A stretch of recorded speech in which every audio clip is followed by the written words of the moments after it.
Hello প্রিয় দর্শক, আপনি হয়তো অনেক ইউটিউবারের ভিডিও দেখেছেন, সেখান থেকে শুনেছেন যে কিভাবে ইউটিউব ভিডিওগুলি ভাইরাল হয় বা ভাইরাল করা যায়। তো প্রিয় দর্শক, এরকম বড় বড় ইউটিউবার যারা রয়েছে, টেকনিক্যাল যোগী, মনোজ ডে, টিয়ারসেক্স, ক্রিয়েটর সার্চ 2.0, ইউটিউব বলে বাবা, এই চ্যানেলগুলো থেকে আপনারা হয়তো ভিডিও দেখেছেন যে কোন ক্যাটাগরির ভিডিও ইউটিউবে আপলোড করলে ভাইরাল হওয়ার সম্ভাবনা বেশি থাকে বা ভাইরাল হয়।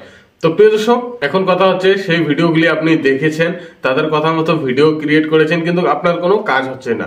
তো প্রিয় দর্শক, কেন কাজ হচ্ছে না, এর পিছনে কিছু কারণ রয়েছে। যেমন আমি আপনাদেরকে বলছি, আপনাকে যে ক্যাটাগরির ভিডিও তারা বানাতে বলুক না কেন, সেই ক্যাটাগরির ভিডিও দেখবেন ইউটিউবে ভরপুর পড়ে রয়েছে এবং সেই ভিডিওগুলোতে কিন্তু লাখে মিলিয়নে ভিউজ রয়েছে। এবার দেখুন, আপনি যেহেতু নতুন কন্টেন্ট ক্রিয়েটর, ভিডিও আপলোড করছেন নতুন, তাই আপনার ভিডিও কিন্তু সেরকম সার্চ লিস্টে আপনি নিতেও পারবেন না এবং আপনার ভিডিও নো ভিউজ থেকে যাবে। তো প্রিয় দর্শক, এখন কথা হচ্ছে, আপনি যদি ভিডিও ভাইরাল করতে চান তাহলে কিভাবে ভাইরাল করবেন এবং এটা কি সম্ভব যে ইউটিউবে খুব সহজে অতি কম সময়ের মধ্যে কি ইউটিউবে ভিডিও ভাইরাল করা যায়?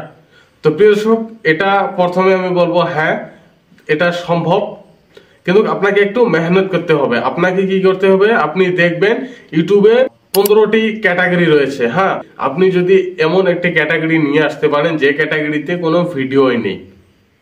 এবার হয়তো আপনি বলবেন এরকম কোনো ভিডিও বানাতে কেউ পারবে না যে ইউটিউবের মধ্যে যে ভিডিওটি নেই। তো প্রিয় দর্শক, দেখুন, যতগুলি ভিডিও ইউটিউবের মধ্যে আপলোড করা হয়েছে সব ভিডিও কিন্তু একই না। কেউ কেউ এরকম কিছু নতুন কন্টেন্ট আইডিয়া নিয়ে এসেছে যেগুলো কিন্তু ইউটিউবের মাঝে ছিল না এবং তারা খুব সহজেই তাদের ভিডিওতে কিন্তু খুব ভালো পরিমাণের ভিউজ আনতে সক্ষম হয়েছে। এবার আপনি বড় বড় ইউটিউবারের, যেসব ইউটিউবারের ভিডিও দেখছেন, তারা এখন আপনাদেরকে বলছে যে এআই দিয়ে শর্ট ভিডিও বানিয়ে আপনি খুব সহজে ভিডিও আপনার ভাইরাল করতে পারবেন।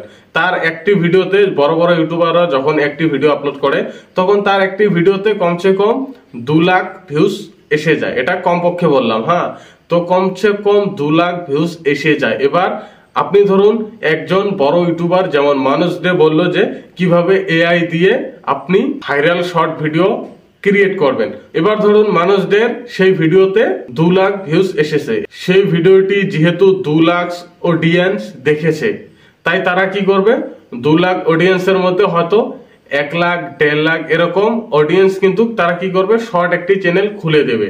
একদিনে কিন্তু এতগুলো চ্যানেল ক্রিয়েট করবে। যেহেতু মনোজ ডে বলেছে তিনি একজন বড় ইউটিউবার, তার কথা মতো কি করবে, একদিনে এতগুলো চ্যানেল খুলে ইউটিউবে লোড করে দেবে এবং সবাই কি করবে, ওই এআই দিয়ে শর্ট ভিডিও ক্রিয়েট করে ইউটিউবে আপলোড করে দিবে।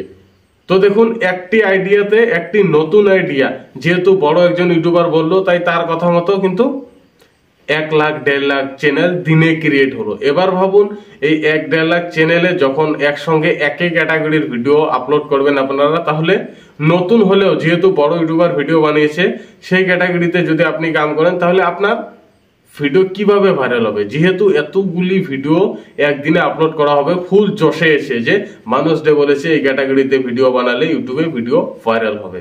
তো প্রিয় দর্শক, আসল কারণ হলো এটাই, বড় বড় ইউটিউবাররা এই টপিক নিয়ে যখন কথা বলে তখন কিন্তু সঙ্গে সঙ্গে এতগুলো চ্যানেল ক্রিয়েট হয়ে যায় যেটা ধারণার বাইরে এবং সবাই কিন্তু ভিডিও আপলোড করা শুরু করে দেয়, যার ফলে সেই একই ক্যাটাগরির ভিডিও কিন্তু ইউটিউবে ছড়ে গিয়ে প্ল্যাটফর্মটি জাবড়া তুলে দেয়, তখন আর ভিডিওতে সেরকম ভিউজ আসে না। তাই এবার আপনি অন্য যেসব ইউটিউবারের কথা মতো কাজ করছেন সেগুলো ছেড়ে দিন। এবার আপনার নিজে থেকে যদি কোনো আইডিয়া থাকে সেটাকে কাজে লাগান, তাহলে কিন্তু ভালো পরিমাণের ভিউজ আপনি আনতে পারবেন।